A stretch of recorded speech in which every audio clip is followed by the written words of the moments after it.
तो देखिए आज जो है एक बिहार बोर्ड के लिए वेरी वेरी इंपॉर्टेंट क्वेश्चन यानी VBI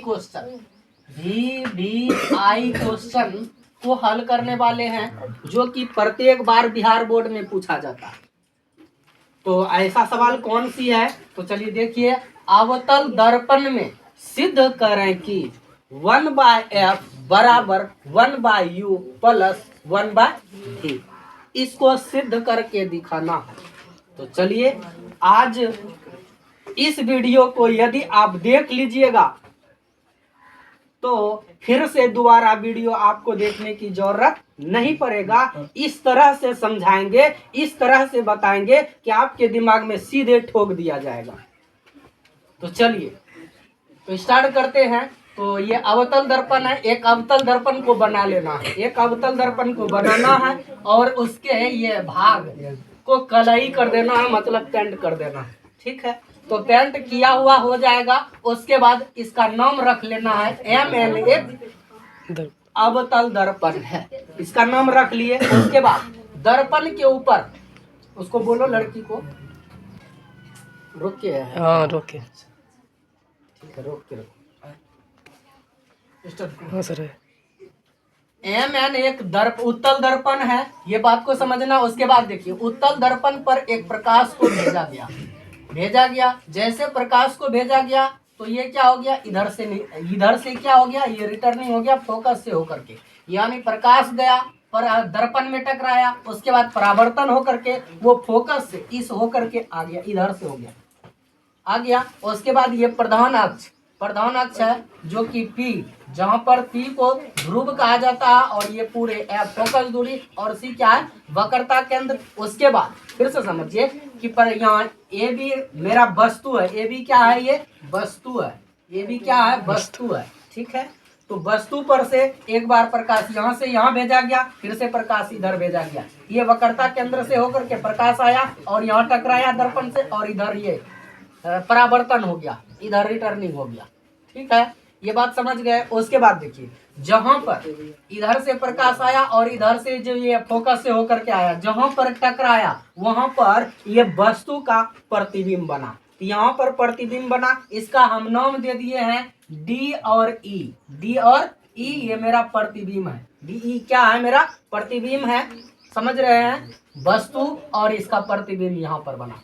ठीक है, तो अब हम क्या करेंगे, इसको मान लेंगे, जो फोटो में हम काम किए उसको मानेंगे। तो क्या मानेंगे, तो देखिए ये मेरा MN क्या है, एक दर्पण है, तो इसको मानेंगे। माना कि MN एक अवतल दर्पण है जिसमें AB वस्तु है, AB क्या है, वस्तु है। देखिए ये वस्तु है।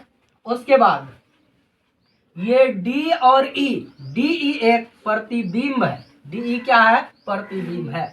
तो चित्र से यानी चित्र में क्या क्या है हम देखेंगे कि वस्तु की दूरी किसको कहते हैं, प्रतिबिंब की दूरी किसको कहते हैं, और फोकस दूरी किसको कहते हैं, और वक्रता त्रिज्या किसको कहते हैं, इसको हम चित्र में अब समझेंगे। ठीक है, तो चलिए पहले वस्तु की दूरी यानी वस्तु कहाँ है, यहाँ देखिए ये B है और ये P से जब भी वस्तु की दूरी निकालेंगे या किसी का भी दूरी निकालेंगे तो हम P से उसको नापेंगे। किससे नापेंगे, P से। जब भी नापने का बारी आए, जब भी सिक्कर गिराने का बारी आए या लग्गी से नापने के बारी आए तो यहाँ पर P से ही नापा जाता है।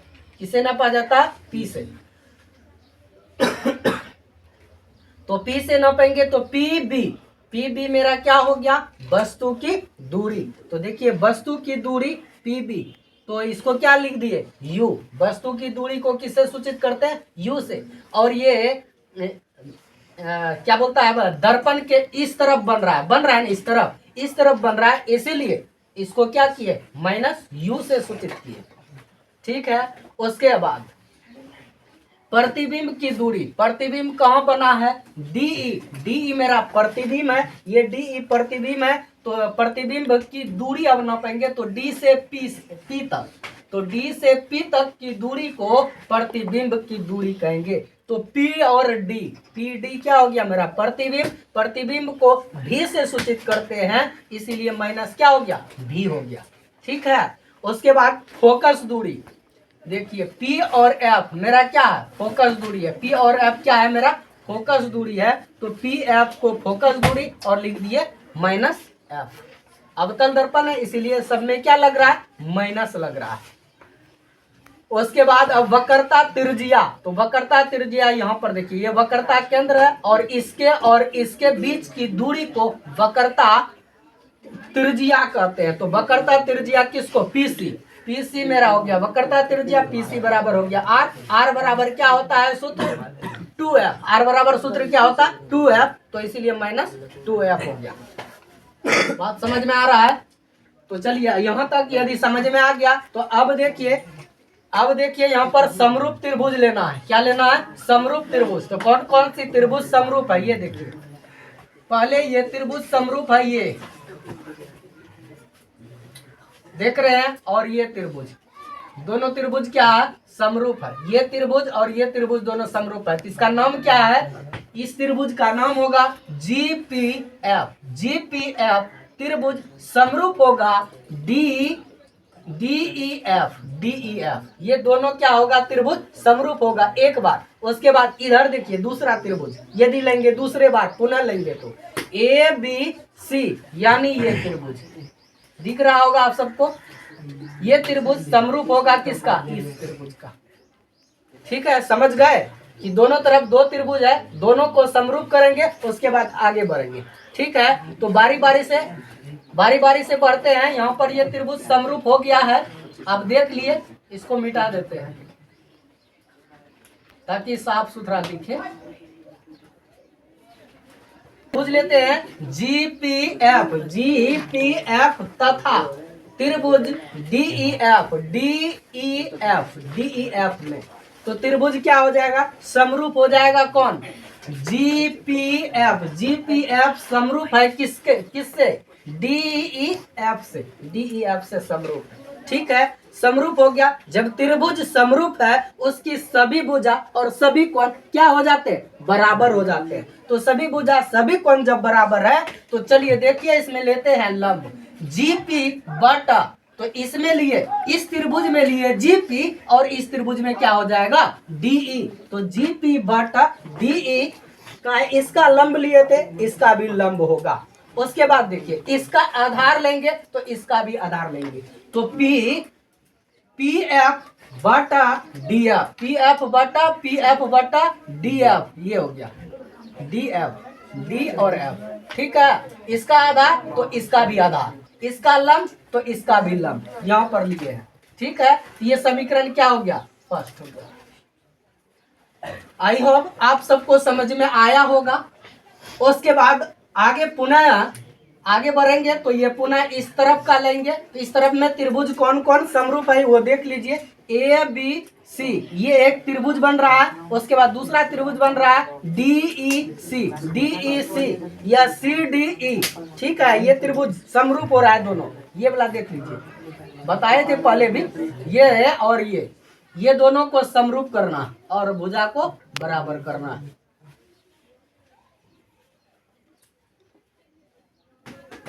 चलिए तो करते हैं, इसको मिटा देते हैं, दिखा दिए। तो अब लेंगे इसमें देखिए लंब को लेते हैं। ये AB लंब है, तो पहले त्रिभुज लिए ABC और तथा DEC में ये त्रिभुज हो गया। उसके बाद ये त्रिभुज दोनों क्या हो गया, समरूप हो गया। ABC समरूप है त्रिभुज DEC के समरूप हो गया। जब त्रिभुज समरूप हो गया तो उसका सभी भुजा सभी कोण बराबर हो जाते हैं, इसलिए उसको लिखते हैं AB बटा, इसका लंब लिए तो इसका भी लंब DE। ठीक है, बराबर इसका आधार BC बटा CD लिए। ठीक है, उसके बाद देखिए यहाँ पर हम देखते हैं AB और यहाँ पर क्या हो गया, GP हो गया है। ये बराबर नहीं है तो ध्यान दीजिए, AB बराबर होगा किसका, GP के। AB बराबर होगा किसका, GP के। AB बराबर होगा GP के, तो AB के जगह पर क्या हम GP नहीं रख सकते हैं, रख सकते हैं। का है, समांतर है, का है, समांतर है। समांतर जब AB समांतर होगा, AB समांतर GP होगा तो उसका भुजा भी क्या हो जाएगा, दोनों बराबर हो जाएगा। इसीलिए GP बराबर AB होगा। तो यहाँ पर लिख दिए ए बी के जगह पर GP बटा DE बराबर BC बटा CD। समीकरण क्या हो गया? सेकेंड हो गया यहाँ पर। ठीक है, यहाँ तक समझ में आया होगा। चलिए आगे बढ़ते हैं। तो आगे क्या होगा? समीकरण फर्स्ट हमें मालूम हो गया, समीकरण सेकंड हमें मालूम हो गया। तो समीकरण फर्स्ट और समीकरण सेकंड से तो यहाँ पर लिखे, उसके बाद देखिए जो दोनों में मिलेगा वो कैंसिल हो जाएगा। GP बटा DE, GP बटा DE मिल गया दोनों में, तो ये क्या हो गया? कैंसिल हो गया, खत्म हो गया। बचा कौन? PF बटा DF, PF बटा DF। उसके बाद क्या बचा?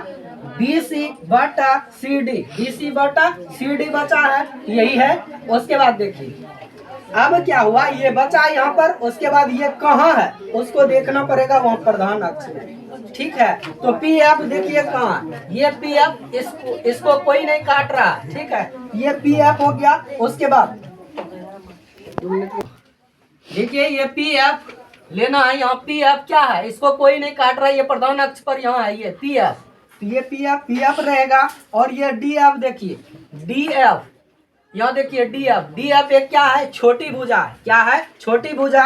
DF जब छोटी भुजा है तो अब ये इसके बदले में क्या लिखाएगा, कैसे लिखाएगा, इस बात को समझिए। देखिए यहाँ पर DP है, तो नापेंगे हम दूरी, तो P से नापेंगे, ये P हो गया और ये D हो गया। इसको बीच में कौन काट रहा है? F काट रहा है, F काट रहा है। इसको हम समझते हैं कि एक बड़का भुजा बराबर दो छोटका भुजा का क्या होता है? योग होता है, दो छोटा भुजा का योग होता है। तो DF और ये क्या हो गया? PF। तो ठीक है, अब हमें निकालना क्या है? DF के बराबर, ये DF के बराबर निकालेंगे तो क्या हो जाएगा? DF बराबर हो जाएगा PD, यानी बड़ा में ये छोटा क्या हो जाएगा? घट जाएगा। बड़ा में छोटा क्या हो जाएगा? घट जाएगा। तो DE बराबर निकला मेरा PD माइनस PF। देखिए PD माइनस PF यहाँ पर रखे हैं, बात समझ रहे हैं। चलिए तो आगे बताते हैं। फिर दूसरा ये BC, तो BC कहाँ? ये देखिए BC है, तो BC की दूरी यहाँ है, तो लेकिन ये BC दिया हुआ है, लेकिन हमें जो नापना पड़ेगा तो वो कहाँ से नापना पड़ेगा? P से। तो P से यहाँ नापेंगे B, तो PB एक क्या है? बड़ा भुजा है। PB एक क्या है? ये B हो गया और ये P हो गया। बीच में कौन काट रहा है? C काट रहा है, C काट रहा है। तो PB मेरा बड़ा भुजा है, समझ रहे हैं। PB बड़ा भुजा हो गया। उसके बाद दो छोटा भुजा BC और ये हो गया PC। ठीक है, तो अब हमको लिखना क्या है? BC के बराबर, यानी BC के बराबर। ठीक है, तो BC बराबर क्या हो जाएगा? PC, यानी PB minus PC, PB minus PC। देखिए PB माइनस PC लिखे, कहाँ से लिखे हैं आप सबको समझ में आ रहा होगा, इसी तरह करके लिखे हैं। चलिए उसके बाद देखते हैं CD मेरा कहाँ है? यहाँ देखिए ये CD एक छोटा भुजा है। CD एक क्या है? छोटा भुजा है। तो एक छोटा भुजा के बराबर क्या होता है? एक बड़ा भुजा माइनस दूसरा छोटा भुजा। ठीक है, तो PC एक बड़ा भुजा है माइनस दूसरा छोटा भुजा। तो ये कहाँ से लिखे, इसको समझना चाहते हैं तो चलिए इसको भी समझ लीजिए। तो ये हो गया C और P, ये हो गया P, बीच में काट रहा है D। तो देखिए ये PC मेरा हो गया बड़ा भुजा, उसके बाद ये छोटा हो गया CD और ये हो गया PD। ठीक है, तो समझिए हमको निकालना क्या है? CD ये दिया हुआ है, CD बराबर क्या हो जाएगा? PC minus PD। देखिए PC माइनस PD लिखे हैं, समझ हो गया? चलिए ये आप सबको समझ में आ गया। तो अब क्या करेंगे? इसमें मौन रखना, इसमें क्या करना है? मौन रखना। PF यहाँ देखिए PF का मान दिया हुआ है, सबका यहाँ पर मान दिया हुआ है। PF क्या है? माइनस F, यहाँ पर मान रख देंगे माइनस F का। उसके बाद देखिए PD, P और D किधर है? PD ये माइनस V है, माइनस V रखेंगे। उसके बाद PF माइनस F रखेंगे। उसके बाद PB माइनस U रखेंगे। PC हो गया R, तो R की जगह पर माइनस 2F रखेंगे। उसके बाद PC फिर माइनस 2F रखेंगे। PD के जगह पर क्या रखेंगे? U रखेंगे। इसमें मौन रखना। चलिए आइए यहाँ पर थोड़ा सा दिखाओ, रख रहे हैं ये PF, उसको देख कर लाइट चमके, PF रखे। उसके बाद बटा PD, पी डी समझ रहे हैं ना। तो पी डी क्या दूरी दिया हुआ है, माइनस यू हो गया। उसके बाद प्लस ये माइनस पी एफ है, तो पी एफ क्या दिया हुआ है, P F minus F, minus उबला माइनस और इबला माइनस, माइनस माइनस क्या हो गया, प्लस हो गया, तो इसीलिए प्लस एफ हो गया। उसके बाद समझिए ये पी बी देखिए, पी बी क्या है, माइनस यू, यहाँ पर रखे हैं माइनस यू, ये दिख रहा है ना। हाँ सर। उसके बाद माइनस पी सी देखिए क्या दिया हुआ है, -2f, वो माइनस और ये माइनस, माइनस माइनस क्या हो गया, प्लस हो गया, 2f यहाँ पर प्लस में हो गया। उसके बाद समझिए नीचे पी सी, ये पी सी क्या दिया हुआ है, पी सी -2f, तो -2f लिखे। उसके बाद प्लस पी डी का मान क्या है, पी डी भी है, पी डी माइनस में भी है, वो माइनस और ये वो यहाँ पर माइनस है, माइनस वहाँ का और यहाँ का माइनस, माइनस माइनस प्लस हुआ और पी डी के जगह पर क्या हो गया, भी हो गया। ठीक है, मन रखना सीख गए। आई हो अब आप सबको समझ में आया होगा मन रखने के लिए। यदि मन रखने के लिए आ गया तो अब समझिए आगे यहाँ पर क्या करेंगे, इसको गुना करेंगे, कैंची गुना जिसको कहते हैं या बाय क्रॉस कहते हैं। ये दोनों वर्ड इसके साथ गुना होगा और ये दोनों वर्ड इसके साथ गुना हो जाएगा। तो ठीक है, तो बारी बारी से करते हैं, बढ़िया से समझिएगा, एकदम ध्यान से, ध्यान नहीं दीजिएगा फिर गड़बड़ा जाएगा। तो देखिए माइनस भी आप प्लस एफ में गुना करेंगे पहले यू से, तो u इंटू माइनस भी प्लस एफ गुना कर दिए। उसके बाद देखिए ई माइनस भी प्लस एफ, ये दोनों को ये 2f में गुना करना है, प्लस 2f में गुना करेंगे, तो यहाँ पर देखिए गुना कर दिए। ठीक है, उसके बाद ये दोनों वर्ड में माइनस एफ से गुना किए, समझ गए। तो चलिए नीचे गुना करते हैं बढ़िया से, माइनस माइनस प्लस हो गया, u गुना भी u भी, उसके बाद e minus e plus, plus minus minus u गुना एफ u एफ। ठीक है, फिर से गुना इसको करते हैं, 2f ई प्लस में ई माइनस में, प्लस माइनस माइनस 2f गुना भी 2f भी माइनस में। उसके बाद देखिए ये प्लस और ये प्लस है, प्लस प्लस प्लस होगा। उसके बाद 2f गुना f करेंगे, 2f के क्या हो जाएगा, स्क्वायर हो जाएगा, समझ गए। ये इधर गुना हो गया, यदि इधर गुना हो गया, ठीक है। उसके बाद अब यहाँ पर गुना बाकी है, यहाँ पर इसको गुना करते हैं, ई माइनस, ये देखो ये माइनस है और ये माइनस है, तो माइनस माइनस क्या होता है, प्लस हो जाता है, तो प्लस हो गया। तो ये f गुना 2f के स्क्वायर हो जाएगा, 2f के क्या हो जाएगा, स्क्वायर हो जाएगा। यहाँ 2f के स्क्वायर हो गया, ये माइनस और ये plus, plus minus minus, plus minus minus होता है, अभी गुना f करेंगे तो माइनस भी f होगा, समझ रहे हैं, गुना समझ गए। उसके बाद क्या करेंगे, जब गुना कियल हो जाएगा उसके बाद आप क्या कीजिएगा, यहाँ देखिए जात जात एक जगह करना है, जात जात एक जगह करना है कि बराबर के पार में यदि किसी का जात मिल रहा है उसको इस पार लाना है। ठीक है, तो चलिए देखिए यहाँ पर 2f स्क्वायर का जात यहाँ पर मिल रहा है, इसको इस पार ला दिए। ठीक है, और उसके बाद देखिए यहाँ पर 2vf का जात मिलता है इधर vf। ठीक है, तो इसको ये प्लस माइनस में था, इसको उठा के बराबर के पार में रख दिए प्लस में। ठीक है, ये दोनों जात एक जगह हो गया और ये भी दोनों जात एक जगह हो गया। जब जात जात मिल जाए तो उसके जात का चिन्ह देखना है कि चिन्ह ये प्लस में है या माइनस में। ये बाकी सब जो था इसको छाप दिए ऊपर से नीचे। उसके बाद देखिए इसका जात मिलल है, तो जात मिलल है तो इसका प्लस का चिन्ह आगे में है, इसके माइनस का चिन्ह है, तो ये प्लस और ये माइनस दोनों क्या हो गया, कैंसिल हो गया। तो प्लस माइनस क्या हुआ, माइनस हो गया। बात समझ गए, बराबर माइनस भी एफ, ये दोनों जात था तो 2vf में भी एफ क्या हो गया, घट जाएगा। ठीक है, तो क्या बचेगा, vf बचेगा, vf हो गया और बाकी इसको छाप दिए। ठीक है, अब दोनों और u भी f से भाग देने पर, ठीक है, तो दोनों में क्या करेंगे, भाग देंगे 2vf से। ठीक है, तो भाग देंगे, तो देखिए भाग दिए, इसके नीचे भी भाग दे दिए, इसके नीचे भी लिख दिए, इसके नीचे भी लिख दिए। ठीक है, अब दोनों में जो मिला वो कट गया, कटने के बाद 1/f बचा। उसके बाद ये इसमें भी कटा, uf कट गया, uf कट गया, बचा भी। उसके बाद देखिए वी एफ भी कट गया, बचा 1/u। अब हमें पुराना क्या था, 1/f बराबर 1/u प्लस 1/v। तो 1/f बराबर लिखे 1/v बराबर को इधर खींच दिए और ये माइनस में था तो उधर भेज दिए प्लस में, तो 1/ क्या हो गया, v हो गया। तो ये क्या हो गया, यही हमें प्रूव्ड हो गया, यही हमें प्रमाणित करके दिखाना था कि 1/f बराबर 1/u प्लस 1/v होता है या नहीं। हुआ, प्रमाणित हो गया। आई होप आप सबको बढ़िया से समझ में आया होगा। यदि बढ़िया से समझ में आया तो वीडियो को लाइक कीजिए और चैनल को सब्सक्राइब कर लीजिए और दोस्त के पास वीडियो को भेज दीजिए।